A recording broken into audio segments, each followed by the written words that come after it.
Hi అండి, నేను మీ Sajida. Welcome to Sajida's kitchen. ఈరోజు మన రెసిపీ వచ్చేసి సింపుల్గా ప్రిపేర్ చేసుకునే టేస్టీ స్నాక్ అటుకుల వడలు. చాలా బాగుంటాయండి. కేవలం 10 నిమిషాల్లో అయితే ప్రిపేర్ చేసేసుకోవచ్చు. ఈవినింగ్ టైంలో పిల్లలకి ఇలా చేసి పెట్టారంటే 1కి 4 తినేస్తారండి, అంత బాగుంటాయి. పైన కొంచెం క్రిస్పీగా, లోపల నుంచి అయితే సాఫ్ట్గా చాలా రుచిగా ఉంటాయి. సో మీరు కూడా తప్పకుండా ట్రై చేసి చూడండి. చాలా అంటే చాలా టేస్టీగా ఉంటాయి. మరి ఇప్పుడు లేట్ చేయకుండా ఎలా తయారు చేసుకోవాలో చూసేద్దాం రండి. ఫస్ట్ ఒక మిక్సింగ్ బౌల్ తీసుకొని ఇందులోకి 1 కప్పు వరకు అటుకుల్ని తీసుకోండి. ఇప్పుడైతే ఈ అటుకుల్లోకి నీళ్ళని పోసుకొని ఒక 2-3 సార్లు నీట్గా కడిగి తీసుకోవాలండి. ఇలా కడగడం వలన అటుకుల్లో ఏమైనా దుమ్ము లాంటిది ఉన్నా సరే మొత్తం చక్కగా క్లీన్ అయిపోతుంది. సో ఇలా బాగా క్లీన్ చేసుకున్న తర్వాత ఈ అటుకులనైతే ఇప్పుడు ఒక స్ట్రైనర్లోకి తీసుకుందాము. ఇలా స్ట్రైనర్లోకి తీసుకొని ఒక బౌల్ మీద అలాగే ఒక 5 నిమిషాల పాటు పక్కన పెట్టేయండి. ఈలోపు మనకు అటుకులు కూడా చక్కగా నానిపోతాయి అన్నమాట. అలాగే ఇందులో ఏమైనా ఎక్స్ట్రా వాటర్ ఉన్నా సరే ఆ వాటర్ మొత్తం కిందికి వచ్చేస్తుందండి. ఇక్కడ చూడండి అటుకులు ఎంత సాఫ్ట్గా చక్కగా నానిపోయాయో. అలాగే ఇందులోని వాటర్ కూడా మనకు ఇలా బౌల్లోకి అయితే వచ్చేస్తుంది. సో ఇలా నానపెట్టుకున్న ఈ అటుకుల్ని వేరొక బౌల్లోకి ట్రాన్స్ఫర్ చేసుకుందాము. ఇప్పుడైతే ఇందులోకి ఒక 1/4 కప్పు వరకు శనగపిండిని యాడ్ చేసుకోండి. నెక్స్ట్ ఇందులోకి ఒక మీడియం సైజు ఉల్లిపాయని ఇలా సన్నగా కట్ చేసుకొని వేసుకోండి. తర్వాత 1 లేదా 2 పచ్చిమిరపకాయలని కూడా ఇలా సన్నగా కట్ చేసుకొని వేసుకోండి. అలాగే 1 ఇంచు అల్లాన్ని ఇలా సన్నగా చాప్ చేసుకుని యాడ్ చేసుకోండి. నెక్స్ట్ ఇందులోకి 1 టీ స్పూన్ వరకు చిల్లీ ఫ్లేక్స్, 1/2 టీ స్పూన్ వరకు జీలకర్ర, ఇందులో మనము శనగపిండి కూడా వేసాం కాబట్టి 1/2 టీ స్పూన్ వాముని కూడా యాడ్ చేసుకోండి. టేస్ట్ చాలా బాగుంటుందండి. నెక్స్ట్ అయితే 1/2 టీ స్పూన్ వరకు చాట్ మసాలా వేయడం వలన మంచి ఫ్లేవర్ యాడ్ అవుతుందన్నమాట.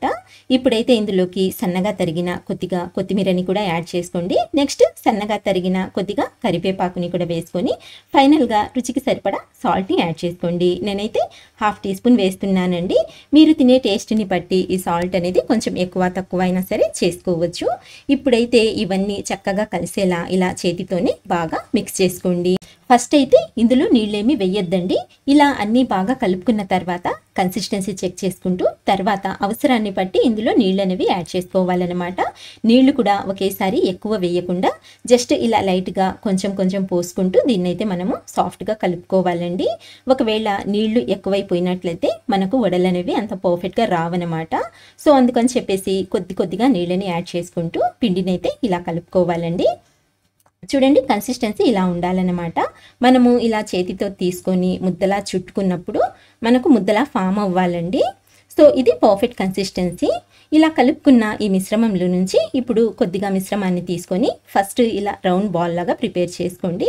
తర్వాత ఈ బాల్ని ఇలా అరచేతిలో పెట్టుకొని రౌండ్ షేప్ వచ్చేలా చుట్టుకొని లైట్గా ప్రెస్ చేయండి. అంటే మనము వడలాగా ప్రెస్ చేసుకోవాలన్నమాట. ఇలా రౌండ్గా వడ షేప్ వచ్చేలా చుట్టుకోవాలండి. ఒకవేళ కొద్దిగా క్రాక్స్ అనేవి వచ్చినట్లయితే ఇలా అడ్జస్ట్ చేసేయండి, సరిపోతుంది. సో ఇలా ప్రిపేర్ చేసుకోవాలండి. ఇలా అన్నింటినీ ప్రిపేర్ చేసుకున్న తర్వాత ఒక ప్లేట్లోకి పెట్టుకొని వీటినైతే ఇప్పుడు రెడీగా పక్కన ఉంచుకొని స్టవ్ ఆన్ చేసుకుందాము. స్టవ్ ఆన్ చేసి ప్యాన్ పెట్టుకొని ఇందులో కొద్దిగా ఆయిల్ వేసుకోవాలి. ఆయిల్ ఎక్కువ వేయొద్దండి, జస్ట్ ఒక 4 టేబుల్ స్పూన్ల వరకు వేసుకున్నా సరిపోతుంది. ఇలా ఆయిల్ వేసిన తర్వాత ఆయిల్ని బాగా వేడి చేసుకొని తర్వాత మనం ప్రిపేర్ చేసి పెట్టుకున్న ఈ వడల్ని అయితే ఇందులోకి యాడ్ చేసుకోవాలి. గ్యాస్ని అయితే మీడియం ఫ్లేమ్లో పెట్టుకోండి. ఎన్ని పడతాయో అన్నింటినీ వేసుకోండి. నేనైతే ఇక్కడ మొత్తం అన్నీ ఒకేసారి వేసేస్తున్నానండి. ఇలా వడలని యాడ్ చేసుకున్న తర్వాత ఒక 2 నిమిషాల పాటు వీటిని కదపకుండా అలాగే ఫ్రై చేసుకోవాలండి. ఇలా 2 నిమిషాల పాటు ఫ్రై చేసుకున్న తర్వాత వీటిని ఇంకొక వైపుకి టర్న్ చేసుకోవాలన్నమాట.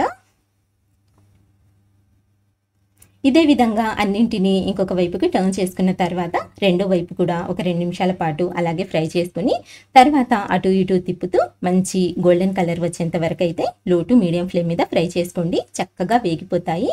చూడండి ఎంత చక్కగా ఫ్రై అయిపోయాయో, అలాగే ఎంత మంచి కలర్ వచ్చిందో. ఇక్కడ చూస్తున్నారు కదండి, 2 వైపుల నుంచి కూడా మంచి గోల్డెన్ కలర్లోకి అయితే ఈ వడలు ఫ్రై అయిపోయాయి. అలాగే ఆయిల్ కూడా మనం వేసిన ఆయిల్ ప్యాన్లో అలాగే ఉంది, గమనించండి. ఎందుకంటే ఈ వడలకి ఆయిల్ అయితే అస్సలు ఎక్కువగా పీల్చవన్నమాట. చాలా తక్కువ ఆయిల్తో అప్పటికప్పుడు ప్రిపేర్ చేసుకునే టేస్టీ స్నాక్ అండి ఇది. ఇప్పుడైతే మనము ఈ వడల్ని ఆయిల్లో నుంచి తీసేసి తర్వాత సర్వింగ్ ప్లేట్లోకి ట్రాన్స్ఫర్ చేసుకుందాము.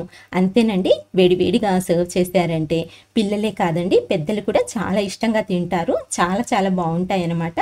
సో మీరు కూడా తప్పకుండా ట్రై చేసి చూడండి. సో ఫ్రెండ్స్, చూశారు కదండి ఇవాల్టి వీడియో. నచ్చినట్లయితే ప్లీజ్ లైక్ చేయండి, షేర్ చేయండి. అలాగే మంచి టేస్టీ రెసిపీస్ కోసం అయితే మన ఛానల్ని మర్చిపోకుండా సబ్స్క్రైబ్ చేసుకోండి. ఇంకొక మంచి రెసిపీతో మళ్ళీ కలుస్తాను. అంతవరకు బాయ్ అండి. Thank you for watching.